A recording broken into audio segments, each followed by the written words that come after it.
الهدى ودين الحق ليظهره على الدين كله ولو كره الكافرون أشهد أن لا إله إلا الله وحده لا شريك له وأشهد أن محمدا عبده ورسوله الذي لا نبي بعده اللهم صل وسلم وبارك على سيدنا محمد وعلى آله وصحبه ومن دعا بدعوته إلى يوم الدين أما بعد. Bapak Ibu jamaah hadirin wa hadirat yang dirahmati Allah Subhanahu wa taala. Alhamdulillah kita bersyukur kepada Allah Subhanahu wa taala diringankan Allah untuk menghadiri majelis ini, majelis bersama para nabi dan rasul.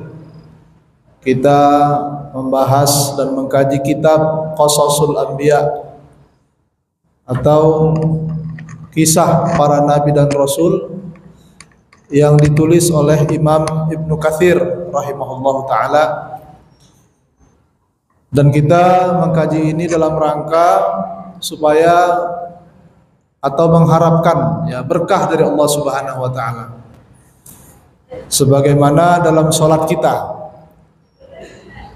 selalu membaca ihdinas siratal mustaqim, tunjukkanlah kami jalan yang lurus. Kita minta sama Allah setiap salat kita supaya Allah memberikan kita petunjuk jalan yang lurus. Dan dalam surat Al-Fatihah ini disebutkan yang dimaksud dengan jalan yang lurus adalah siratal ladzina an'amta 'alaihim, yaitu jalan orang-orang yang telah Engkau berikan nikmat. Artinya bahwa jalan yang lurus itu adalah jalan orang-orang yang telah diberikan Allah nikmat. Siapa orang-orang yang telah diberikan Allah nikmat? Dalam ayat yang lain, ulaikal ladzina an'amallahu 'alaihim. Mereka adalah orang-orang yang telah diberikan nikmat ke atas mereka, minan nabiyyin, yaitu para nabi. Jadi kita ini hadir di majelis ini berharap berkah dari Allah, berikhtiar kepada Allah, bahwa kita ingin seperti para nabi dan rasul, juga termasuk orang-orang yang mendapatkan nikmat dari Allah Subhanahu wa taala. Sehingga siratal mustaqim, jalan yang lurus itu betul-betul dianugerahkan Allah Subhanahu wa taala kepada kita. Selain itu juga Bapak Ibu jamaah sekalian, bahwa dalam mengkaji sejarah para nabi dan rasul ini, terutama pada malam ini kita sampai kepada pertemuan ke-8, pembahasan tentang kisah Nabi Ibrahim alaihissalam. Kalau kita lihat dari kisah-kisah yang sudah kita kisahkan, Bapak Ibu, menunjukkan bahwa yang bercerita tentang Nabi Ibrahim alaihissalam bukan hanya Al-Quran, tetapi juga kitab-kitab yang diturunkan Allah sebelum Al-Quran itu juga mengisahkan tentang Nabi Ibrahim alaihissalam. Kitab Taurat, kitab Zabur, dalam Alkitabnya orang-orang Nasrani, orang-orang Kristen itu diceritakan juga tentang Nabi Ibrahim alaihissalam. Ketika Al-Quran menceritakan kisah Nabi Ibrahim alaihissalam ini, bukan hanya sekedar kita jadikan Nabi Ibrahim sebagai qudwah, teladan, tetapi juga banyak hal-hal yang menurut kitab-kitab terdahulu yang ada hari ini, yang itu menyimpang kisahnya, diluruskan Allah dalam Al-Quran. Tentang Nabi Ibrahim, persepsi apa yang salah dari orang-orang ahli kitab. Maka Ibrahimu Yahudiyan wala Nasraniyan walakin kana hanifan muslima. Kata Allah, Nabi Ibrahim itu bukan Yahudi, bukan Nasrani. Menunjukkan ada apa? Ada salah persepsi dalam kitab-kitab terdahulu yang sudah menyimpang, yang sudah berubah isinya. yang mempersepsikan bahwa Nabi Ibrahim itu Yahudi, bahwa Nabi Ibrahim itu Nasrani, maka diluruskan oleh Allah Subhanahu wa taala, maka Ibrahimu Yahudiyan wala Nasraniyan. Tegas Allah mengatakan Nabi Ibrahim itu bukan Yahudi, bukan Nasrani. Walakin kana hanifan muslima. Tetapi Nabi Ibrahim itu adalah hanif, ya, agamanya hanif, yaitu agama tauhid, ya, yang memiliki pemahaman dan keyakinan tentang Allah dengan keyakinan yang lurus, ya. Bukan keyakinan orang-orang Yahudi yang mengatakan bahwa Allah bersifat dengan sifat-sifat yang tidak layak. Nah, contohnya Bapak Ibu sekalian, orang Yahudi mengatakan yadullah maghlulah, tangan Allah bengkok katanya kan. Ghullat aydihim wa lu'inu bima qalu. Nah, ini berarti walaupun orang-orang Yahudi ini tidak menyembah selain Allah, tapi mereka punya persepsi yang salah tentang Allah Subhanahu wa taala. Dan bahkan keyakinan mereka tentang Allah Subhanahu wa taala mempengaruhi kehidupan mereka di dunia, dan tentunya juga nasib mereka juga di akhirat, termasuk orang-orang yang merugi. Ya, jadi kalau ditanya orang Yahudi itu apakah mereka menyembah Allah? Ya. Tapi mereka punya persepsi yang salah dan sering melakukan hal-hal, ya, yang bertentangan dengan perintah Allah Subhanahu wa taala. Ya. Maka tidak mungkin Nabi Ibrahim itu adalah Yahudi. Ya. Kemudian bagaimana pula persepsi orang-orang Nasrani terkait dengan Nabi Ibrahim alaihissalam, terkait dengan contoh tadi, ya, bahwa orang-orang Nasrani mempersepsikan atau meyakini tentang Allah Subhanahu wa taala bahwa Allah punya anak. Nah, kan gitu kan? Qul huwallahu ahad dibantah, ya Allahus samad lam yalid wa lam yulad. Wa qalatil masihu, bukan, dalam ayat yang lain disebutkan oleh orang-orang tentang Nabi Isa, ya, ibnullah, anak Tuhan. Ya, jadi keyakinan mereka tentang Allah salah. Jadi tidak mungkin Nabi Ibrahim itu adalah Nasrani. Kenapa? Kata-kata hanifan menunjukkan bahwa ya orang-orang Nabi Ibrahim itu tidak mungkin Nasrani. Makanya tegas kata Allah, tidaklah Ibrahim itu Yahudi ataupun Nasrani. Walakin kana hanifan muslimah. Bertauhid, tidak menyembah kecuali Allah Subhanahu wa taala. Musliman. Ditegaskan lagi, musliman. Muslim. Walakin kana hanifan musliman wa ma kana minal musyrikin. Dan tidak sekali-kali Nabi Ibrahim termasuk orang-orang yang menyekutukan Allah Subhanahu wa taala.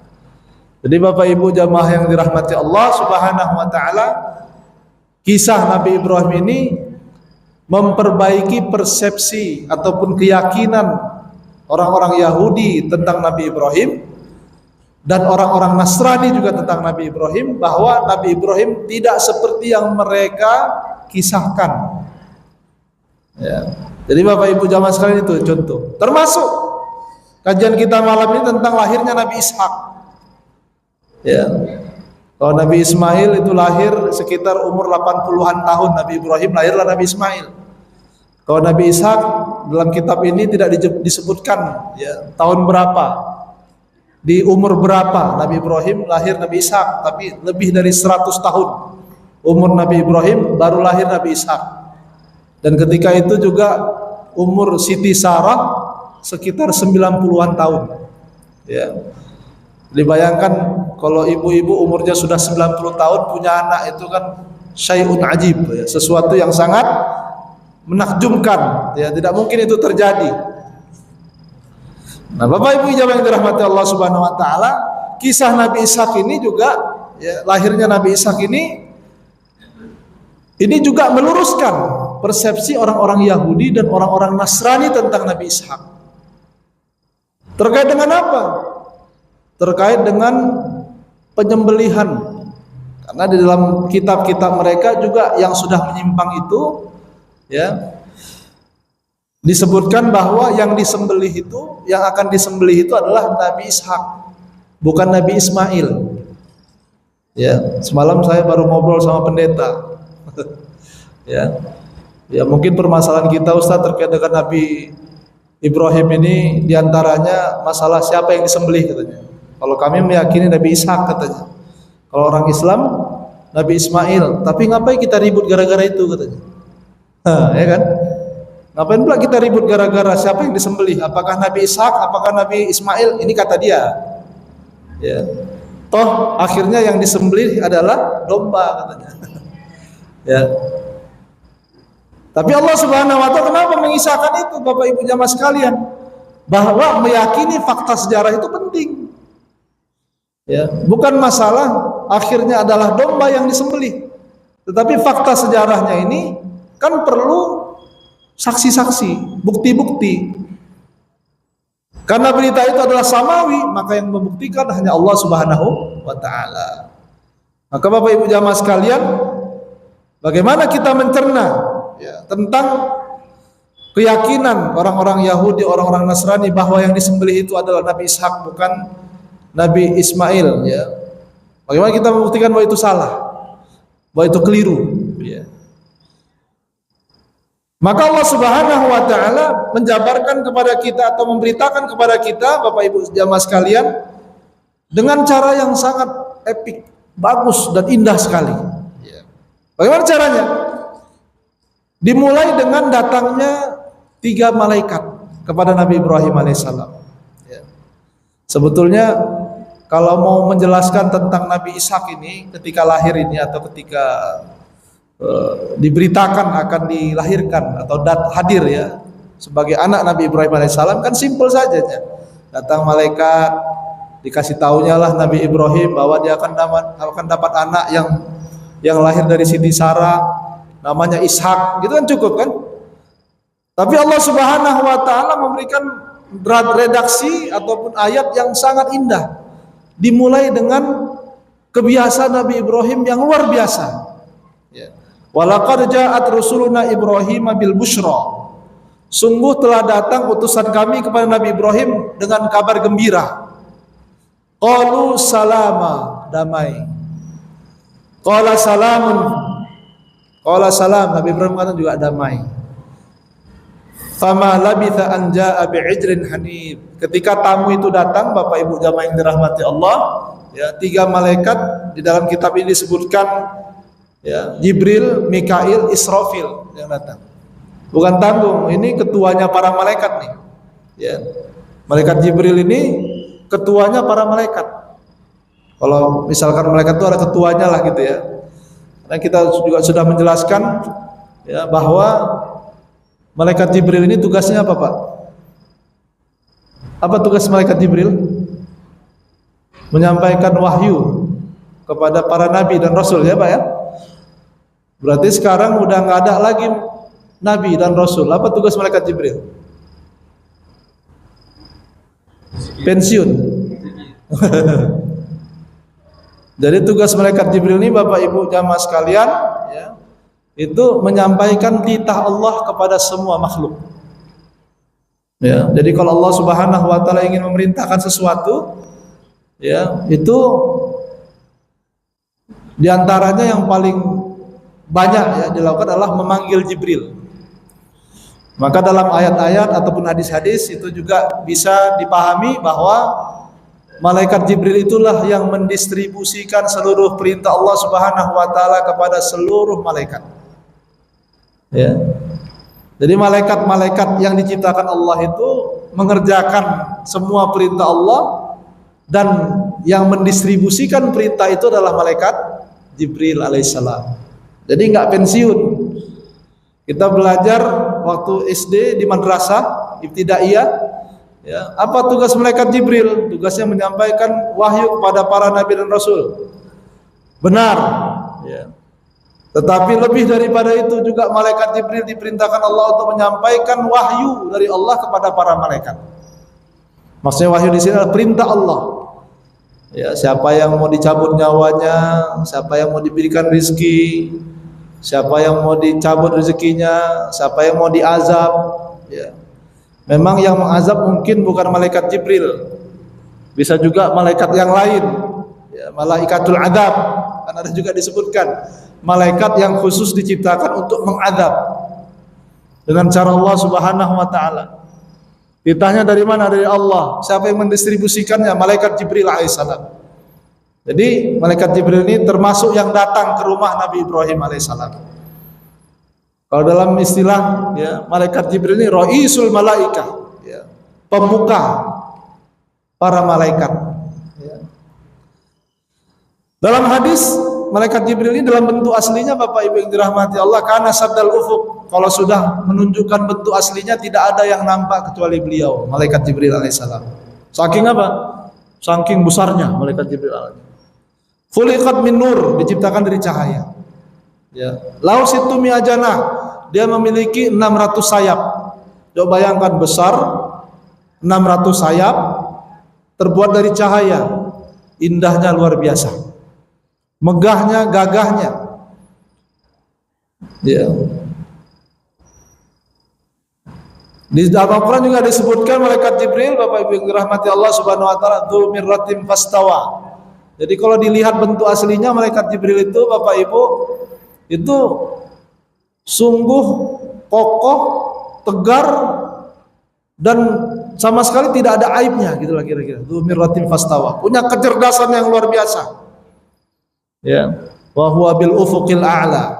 Tsumma dana fatar, ini ayat tentang malaikat Jibril alaihissalam. Ya. Kemudian malaikat Jibril kuat. Ya, kalau udah dia punya 600 sayap, Pak. Malaikat Jibril punya 600 sayap. Digerakkan satu biji sayapnya saja sudah bisa menghancurkan sebuah negeri. Jika itu diperintahkan Allah Subhanahu wa taala, kuat, ya. Nah, datang ke rumah Nabi Ibrahim alaihissalam dalam bentuk manusia. Jadi paling banyak itu malaikat Jibril dan malaikat-malaikat yang lain juga datang dalam bentuk manusia. Rasulullah SAW sering jumpa malaikat Jibril dalam bentuk manusia. Dan bahkan para sahabat itu pernah melihat malaikat Jibril dalam bentuk manusia. Ya, hadisnya dalam hadis Arba'in, ya, disebutkan Arba'in Nawawi, disebutkan hadis yang kedua, bahwa ada seorang laki-laki datang, ada yang kenal, kemudian rambutnya hitam legam, bajunya putih bersih, orang asing, nggak ada yang kenal, tapi seolah-olah tidak ada tanda-tanda dia dari perjalanan jauh.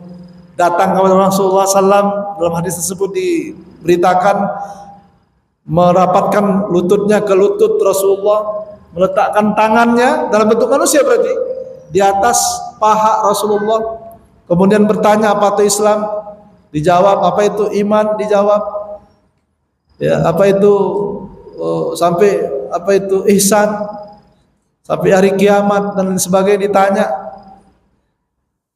Kemudian orang tadi pergi, setelah bertanya dan dijawab Rasulullah SAW, kemudian Rasulullah bertanya kepada para sahabat, apakah kalian tahu siapa yang datang tadi?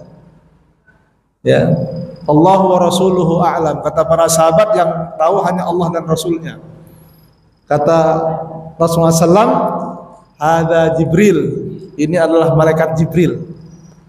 Ya, atakum, datang kepada kalian untuk mengajarkan agama ini kepada kalian. Jadi kalau dari sisi guru dan murid, berarti para sahabat itu muridnya malaikat Jibril. Artinya pernah mendapatkan ilmu langsung dari malaikat Jibril. Subhanallah. Ya. Jadi Bapak Ibu jamaah yang dirahmati Allah, Ustadz, apakah mungkin malaikat itu datang kepada kita dalam bentuk manusia? Mungkin. Ya. Dalam hadis-hadis disebutkan kalau ada majelis ilmu banyak malaikat ini. Ya. Kita nggak tahu nih yang hadirnya, mungkin ada yang malaikat yang duduk sini, nggak tahu kita. Dalam bentuk manusia. Ya. Jadi Bapak Ibu jamaah yang dirahmati Allah, apakah itu mungkin? Mungkin. Tapi tidak boleh dipastikan gitu. Oh, ini ada malaikatnya siapa? Siapa tuh yang duduk tuh yang baju hijau, Bapak itu malaikat, nggak bisa. Ya, atau siapa gitu ya. nggak bisa. Tapi apakah itu mungkin? Mungkin. Ya. Nah, datanglah malaikat Jibril, malaikat Mikail, malaikat Israfil kepada Nabi Ibrahim alaihissalam, datang ke rumahnya bertamu. Subhanallah. Ya, tamu kita pejabat, senang kita kan? Datang pejabat, bangganya minta ampun, luar biasa. Ini yang datang malaikat. Tapi ketika mereka datang, Nabi Ibrahim tidak tahu bahwa yang datang itu malaikat. Yang Nabi Ibrahim tahu, yang datang itu adalah 3 sosok manusia yang sangat indah bentuknya. Ya, jadi kalau malaikat itu berupa manusia, itu bentuknya sempurna. Ya, gantengnya total. Ya, bajunya bersih, rambutnya hitam legam. Pokoknya apabila dilihat sosok malaikat itu dalam bentuk manusia, ya, itu sangat luar biasa bentuknya.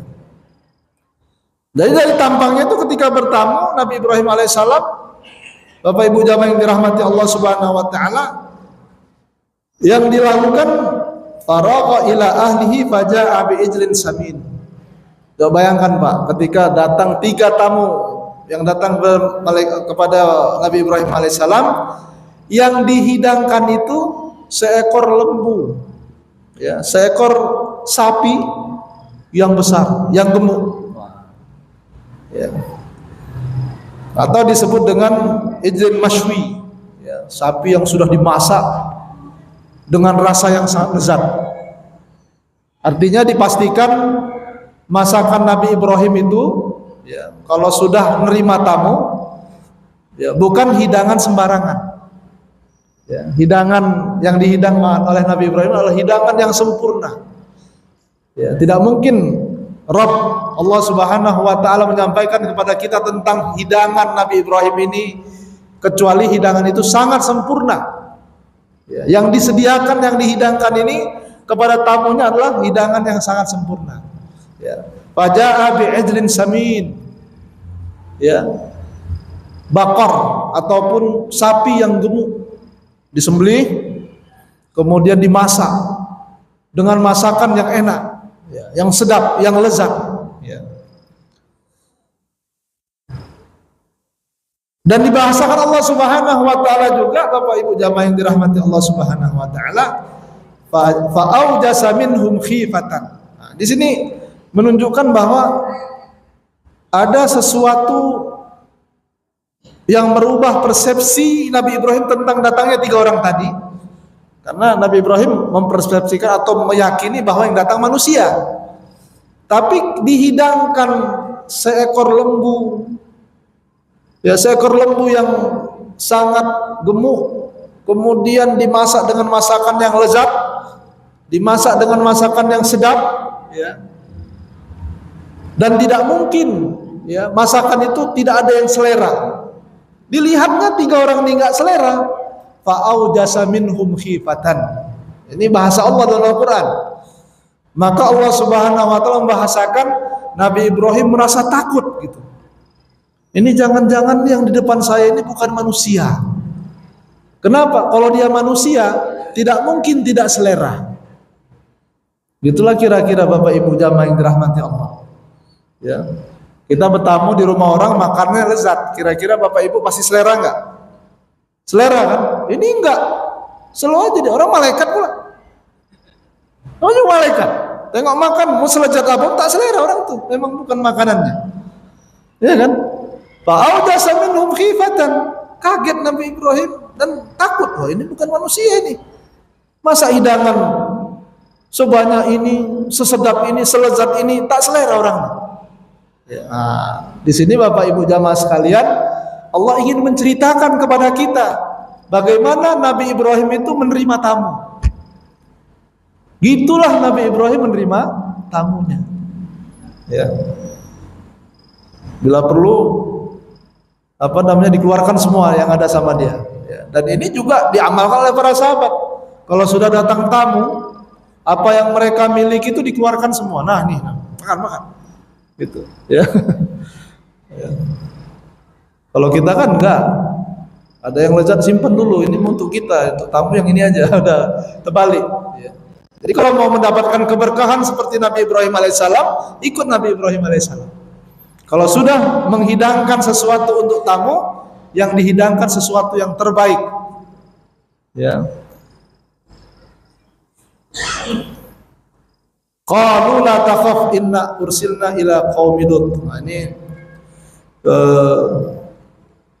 di sini disebut fa'auja minhum khifatan qalu la takhaf wa basyaruhu bi ghulamin alim. Jadi pertama sekali ketika tamu itu datang, ya, 3 malaikat itu datang, disebutkan kami malaikat. Ini Jibril, ini Israfil, ini Mikail, ya kan? Kemudian disebutkan wa basyaruhu bi ghulamin alim. Kami memberikan kabar gembira tentang anak yang akan dianugerahkan Allah untuk kalian, yang disebutkan anak itu alim, ya, berilmu, yaitu Ishak, ya. Fa aqbalat imra'atuhu fi saratin fasaqat wajhaha wa qala ajuz naqim. Maka Siti Sarah tidak yakin, bukan tidak yakin, enggak percayalah. Masa udah tua kayak gini punya anak, ya malu. Kemudian Bapak Ibu jamaah sekalian, setelah itu apa kabarnya? Nah, di sini disebutkan juga di dalam surat Hud ayat 71, ya. Fabasyarnaha bi Ishaq, ya bukan. Wa aujasa minhum khifatan qalu la takhaf. Nabi Ibrahim takut dan mereka mengatakan jangan takut. Inna ursilna ila qaumi Lut. Kami diutus untuk mengadab kaum Lut. Ini berarti berita buruk. Kalau yang tadi berita baik. Ya. Jadi kalau kita bertamu atau ingin memberikan berita, ya. Kalau itu adalah berita buruk, cari dulu lah ada kira-kira berita baiknya enggak gitu.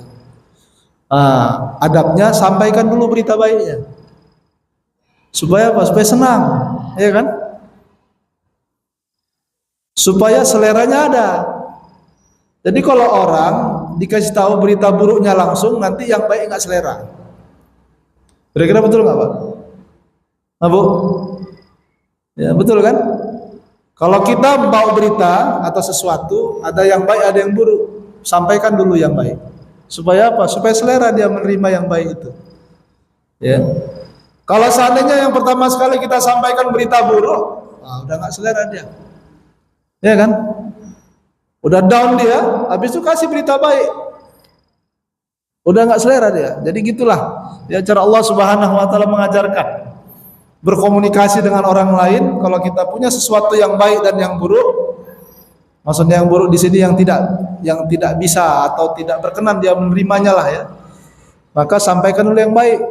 Supaya apa? Supaya dia merasa terhibur, ya, walaupun diberikan sesuatu yang tidak seleranya, ya.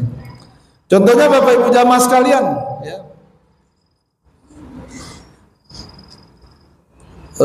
Misalkan kita akan memberikan, kalau Bapak Ibu mau ngutang sama orang, misalkan mau ngutang, itu kan berita buruk sama orang tuh kan, kita mau ngutang kan.